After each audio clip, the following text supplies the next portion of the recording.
we've kind of got all these really cool different assets working together on the writing team. You've got Don, who has these incredible, huge world ideas. You've got Matt, who writes this really cool, snappy, witty, humorous dialogue. And then you've got me, who's like kind of the emo one on the team, who's trying to put in like these dark, not dark, but these tones and these elements and these vibes. The way that the writing team is working for Among Stones is completely different than how we were going to work on the main game. So what we did was have Matt write up a mock-up of what the episode would look like and start to put together basically all the dialogue for the potential ways that the episode can go.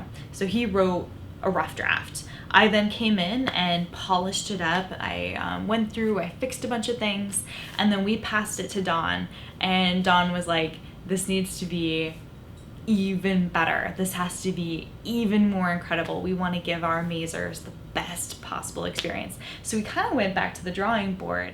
Now what is happening is I'm going through with a fine-tooth comb and making this the best episode possible after several all-day meetings with the writing team to figure out what elements we wanted in there, what kind of dialogue choices, what was the heart of each, not just each scene, but each beat. You're down and out, and what happened to this great guy? You don't really know, but you know that you are who you are. There's a ton of nuts and bolts that we are working with behind the scenes, depending on all sorts of decisions that you're making that are going to dump you into a series of different adventures.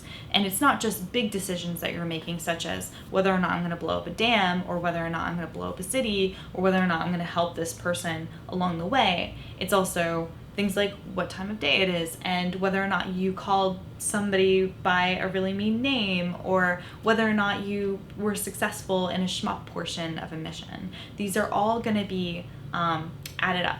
The fact that there are so many world state variables means that the writers are doing a tremendous amount of work, not only to supply a ton of content, but to make very interesting content. We have to give you an entire universe to play within, not just a lot of pretty leaves or a bunch of different towns to visit. We're talking about experiences, relationships, cultures and worlds and foods, and we are just diving head first into this project, and this project is going to completely take over our lives for the next year, because we're going to be writing a crazy amount of content, but it's all worth it because we're going to make a really, really awesome world.